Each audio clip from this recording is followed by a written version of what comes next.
नमस्कार मित्रों, आज सुनते हैं मृदुला सिन्हा जी की कहानी अचार का घड़ा। अगर आपको वीडियो पसंद आए तो लाइक, शेयर और सब्सक्राइब जरूर करें। हाँ, माँ के लिए उसकी सब संतानें बराबर होती हैं, सबकी हिस्सेदारी होती है उसकी ममता में बराबर बराबर की। पर ममता खंडित नहीं, उसके टुकड़े नहीं बढ़ते। प्रत्येक संतान के सामने उमड़ते ममता सागर की लहरों की एक स्थायी ऊंचाई होती है, निश्चित ऊष्मा। फिर हर संतान कभी नहीं होती, न कभी यह अनुभव क्यों करती है कि वह माँ की ममता का अधिक भाग ले जाता है। या फिर ऐसा समय भी आता है जब उसे अपनी माँ की ममता से वंचित होने का एहसास होता है। मेरे मन में संजोए उस भाव को शब्द दिया जाए तो अर्थ कुछ ऐसा ही निकलता है। या नहीं रही, 20 वर्ष बीत गए, अभी अभी गणना की है। बिना गिनती के बीतता समय कहीं आस पास लगता था, लगे भी कैसे नहीं। मृत्यु के बाद भी या हमारे लिए जीवित है।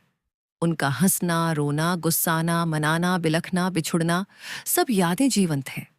हमारे हंसने रोने में प्रतिबिंबित है, हमारे भावों को प्रभावित करती हैं, तो कभी कभी प्रतिबंधित भी।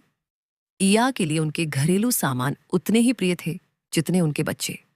उतनी ही सावधानी और लगाव से वे उन सामानों का भी रख रखाव करती थीं जितना हम भाई बहनों का लालन पालन। इसीलिए ईया को जानने पहचानने वाले उनके सामानों के प्रति भी वही नजरिया रखते जो उनके बच्चों के प्रति रहता। नौकर चाकरों को भी हर क्षण ईया की इस कमजोरी या ताकत का एहसास रहता। इसलिए उनका कोई सामान टूट जाए या बिखर जाए, तोड़ने या बिखेरने वाला अपनी गलती की सजा के लिए तैयार रहता।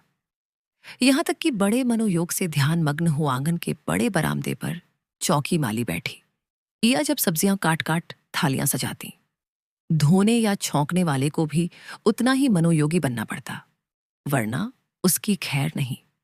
या तो चूल्हे में जलती लकड़ियों को भी मनोयोगी बना देती, उन्हें उनके मनोनुकूल ही जलना पड़ता। सूखी लकड़ियां भी अपना स्वभाव भूलकर ईया के नियंत्रण में मध्यम मध्यम ही चलती, ताकि उनके इष्टदेव मेरे बाबूजी और उनके बच्चों की जिह्वा के अनुकूल व्यंजनों का स्वाद बने। ईया का साम्राज्य उनका चूल्हा चौका ही था, और उन्हें चूल्हे चौके से संबंधित सामानों के रखरखाव से तथा गृह कार्य नाना जंजालों से अधिक समय ही कहाँ मिलता था कि वे आस पड़ोस के किस्सा कहानियां सुने, तीर्थ स्थान या बाजार हाट जाए। सुस्वादु भोजन बनाना, सबको प्यार से खिलाना और खवैया की जिह्वा पर तिर आए स्वाद से स्वयं अघा जाना। जिस किसी दिन उनकी साधना के बावजूद खाद्य सामग्री उनके मन के अनुरूप नहीं बनती, ईया उसके रूप रंग से स्वाद का अनुमान लगा लेती। कभी गलती से सब्जी दाल में उनके ही सधे हाथों से नमक अधिक पड़ जाए या नमक डालना ही भूल जाए, वे उनका रंग देखकर समझ जाती। फिर तो खाने वाल से पूर्व उनके स्वयं के मुख का स्वाद बिगड़ जाता। उस दिन वे स्वयं खा परोस कर किसी को नहीं खिलाती। कम से कम बाबूजी को तो नहीं, हंस सिर दर्द या गर्दन दर्द का बहाना कर लेट जाती। उनके लिए भोजन बनाना एक साधना थी। हर कला के पीछे सा है तो भला पाक कला किस कला से कम है? सभी कलाओं की जीवनी क्यों नहीं? उनकी जिह्वा पर मेरे पिताजी के लिए कई संबोधन तैरते थे, भिन्न संबोधनों के साथ। उनके चेहरे पर उतरे भाव भी बदलते, उस सांवले आकाश स्वरूप मुख पर इंद्रधनुषी रूप सजाते हुए। बाहर वालों के मास्टर साहब बच्चों से बातें करते वक्त बाबूजी और नौकर चाकर को आदेश देते वक्त मालिक। पर उनके गुणकर्म के अनुकूल मेरे पिताजी के लिए उनकी जबान से उच्चरित संबोधन खनिहार ही सटीक बैठता था। खनिहार अर्थात खाने वाला। शायद अपने वैवाहिक जीवन के 60 वर्षों में एक दिन भी बिना पति को खिलाए ईया ने खाना नहीं खाया। चाहे दिन के 2 बज जाए या रात्रि के 12, अपने खनिहार को खिलाकर ही खाती, अक्सर उनकी झूठी थाली में ही। और गर्मियों में कुश की आसनी पर बैठकर जेमन कराते हुए पंखा झलती ईया अपने जेमनार या खनिहार से बिना पूछे नहीं रहती, सब्जी कैसी बनी? सब्जी ही क्यों, थाली में परोसे गए एक एक खाद्य पदार्थ के रूप रंग स्वाद के बारे में अपने खनिहार की प्रतिक्रिया सुने बगैर उन्हें अपनी साधना का कहाँ फल मिलता। और उस साधना में सच न्यायालय में पिताजी का झूठा वक्तव्य नहीं चलता। ईया की निगाहें तो उनके हर कौर को थामे उठते हाथ के साथ उनके मुंह तक पहुंचती, और फिर मुंह से थाली तक पहुंचते हाथ के सहारे नीचे आती। खाद्य सामग्रियों के स्वाद की प्रतिक्रिया भला उनसे कैसे छुपे। खाना खिलाना भी उनकी एक साधना थी, योग का एक रूप। मजाल है कि कोई उनकी वह साधना भंग कर दे। जिस किसी ने आवाज देकर उनका ध्यान भंग किया, उसे सजा भुगतनी पड़ती। वह कोई अड़ोसन पड़ोसन, नौकर चाकर या उनकी संतान ही क्यों ना हो, फिर तो दिन भर उसे किसी न किसी बहाने कोसती रहती। ट्रेन छूट रही थी क्या? क्यों आवाज दी? देखा नहीं, मैं खनिहार को खिला रही थी। उस दिन भी साधनारत थी या खाते खाते उनके खनिहार ने अचार की मांग कर दी। मचिया पर बैठी पंखा डुलाती ईया को अचार लाने जाने और आने के बीच अपने खनिहार के सिर पर पसीना आ जाने का भय था ही।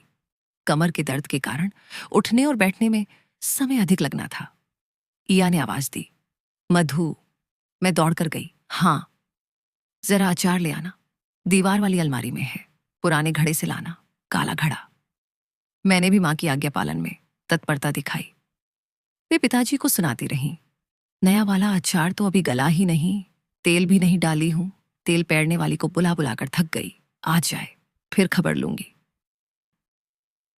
अचार का घड़ा मेरे ऊपर ही गिरा था। मुझे तेल में भिगोता फर्श पर गिरकर चकनाचूर हुआ था। मेरी पुकार से पहले ईया के कानों में घड़े के गिरने और फूटने से उत्पन्न क्रंदन पहुंच गया। ईया ने मेरी पुकार का जवाब नहीं दिया, मेरे पास आई भी नहीं। मिट्टी के घड़े की अंतिम पुकार उनके कानों में गूंजती, उन्हें दर्द देती रही।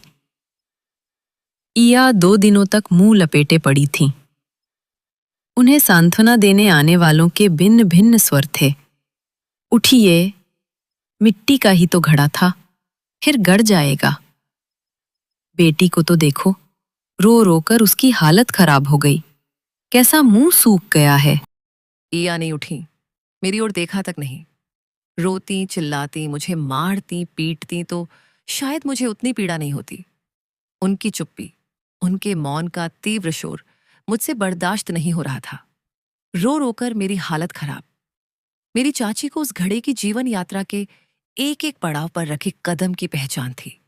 घड़े के अवसान पर मां के शोक में शरीक होती चाची सुनाती कुम्हार को बुलाकर, दीदी ने कितनी मिन्नत की थी। कुम्हार को घड़े के पेट, पेंदी और गले की गोलाई लंबाई बताई थी। कोई इंची टेप तो था नहीं। ध्यान मग्न हो सुनता कुम्हार दीदी द्वारा बखाने घड़े के माप को आत्मसात करता गया था और चाक पर गढ़कर आबा में पकाकर जब बड़े जतन से घड़ा ले आया, दीदी ने नकार दिया। नहीं बना लालजी, देखा गला कितना मोटा हो गया, और पेंदी देखो, ये तो लुढ़कता ही रहेगा। मुझे यह लाल रंग तो चाहिए नहीं, काली मिट्टी का घड़ा चाहिए। कोई पानी का घड़ा है जो फूट गया, फिर नया ले लो। ये तो अचार का घड़ा होगा, सालों साल तेल पी पीकर मजबूत होगा। मेरी जिंदगी भर तो चलेगा ही, बहू भी इसमें अचार संभालेगी। कुम्हार ने मिट्टी के लिए न जाने कितने कुएं खोदे, दर्जनों आवा लगाए, सैकड़ों घड़े बनाए, पर दीदी के लिए सब बेकार। वह एक एक घड़ा लाकर दीदी को दिखाते दिखाते थक गया। एक दिन बोला, मालकिन आप स्वयं चलकर देख लीजिए, शायद कोई पसंद आ जाए। कुम्हार का आवा और औरत की कोख का क्या भरोसा। एक ही आवा से भिन्न भिन्न प्रकार के बर्तन निकलते हैं, कोई ऐंचा, कोई काना, कोई मोटा, कोई पतला। औरत की एक ही कोख से निकलने वाले 2 बच्चों का रूप कभी एक बना है, जुड़वा का भी नहीं। आपकी पसंद का घड़ा भी बना ही होगा, आप चलें तो। कुछ देर तक दीदी डुबकी लगाती रही थी, कुम्हार द्वारा बहाई ज्ञान सरिता में। अपनी सास से छुपकर चली गई थी कुम्हार के घर। चुन लाई अपनी पसंद का घड़ा, धोती, सुखाती, पोंछती, बाहर भीतर तेल लगाती दीदी 2 दिनों तक उसी में मग्न थी। मनपसंद घड़े का रूप रंग निहारती, उलटती पलटती रही। अचार और तेल डालकर धोती के पतले कपड़े से उसका मुंह बांध दिया। घर की दूसरी कोई सदस्य उस घड़े को हाथ नहीं लगा सकती थी। हाथ धुला पुंछा हो, मुंह झूठा न हो, मासिक धर्म में न हो, रात्रि क्षण के बाद स्नान न किया हो, फिर अचार का घड़ा कैसे छुए। दीदी स्वयं अचार निकालती थी उस घड़े से, इसलिए जहां हम लोगों के साल में 2-3 घड़े अचार खप जाते, दीदी का यह घड़ा 3-3 साल तक खाली न हो। अब बेचारी क्या करे। कमर के दर्द से परेशान, जल्दी उठा नहीं जाता, भाई साहब ने अचार मांग लिया होगा। जल्दी के लिए बिटिया को कह दिया। अब आजकल के बच्चों को इतना कहाँ धैर्य है तो उन्हीं की बेटी।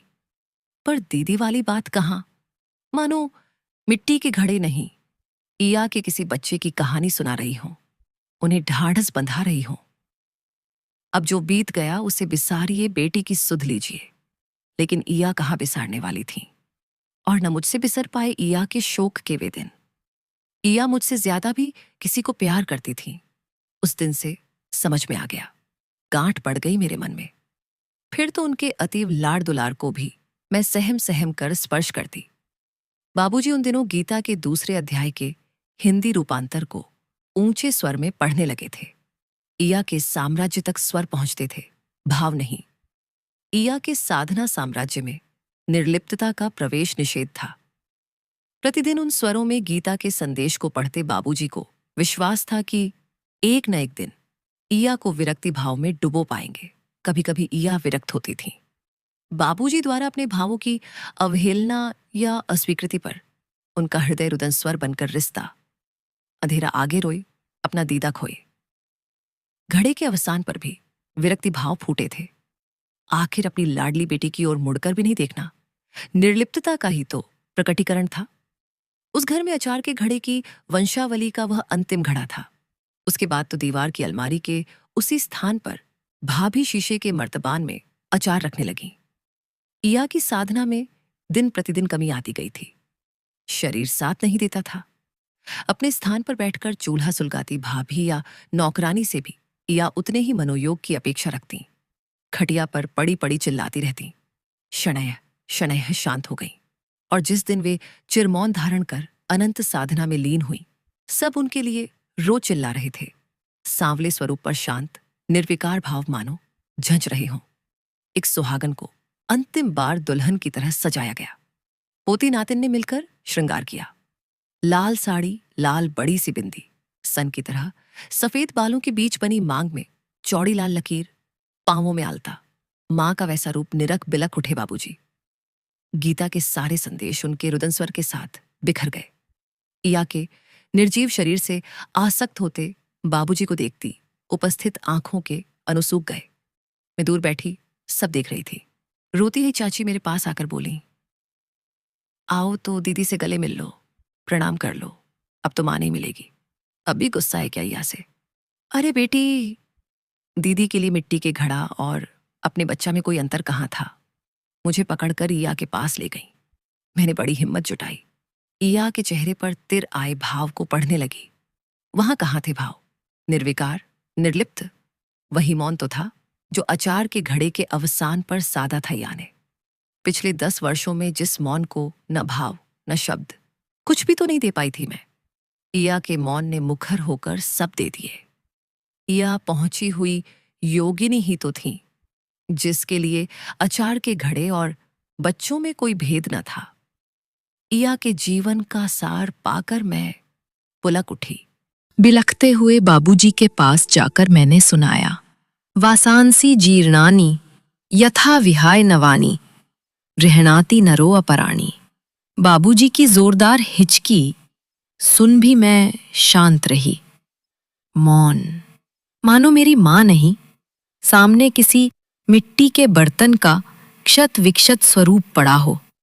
उन्होंने एक गहरी नजर में ईया के श्रृंगार को भरते हुए कहा, जाओ गीता ले आओ, मैं आज इसे पूरी सुनाता हूं। जिंदगी भर भागती रही, चूल्हे चौके में लिप्त रही, नहीं सुनी। अब सुनेगी नहीं तो जाएगी कहां? ईया का संजोया सारा कुनबा संवेद स्वर में बिफर पड़ा था। मैं भी उसी कुनबे की तो एक हिस्सा थी।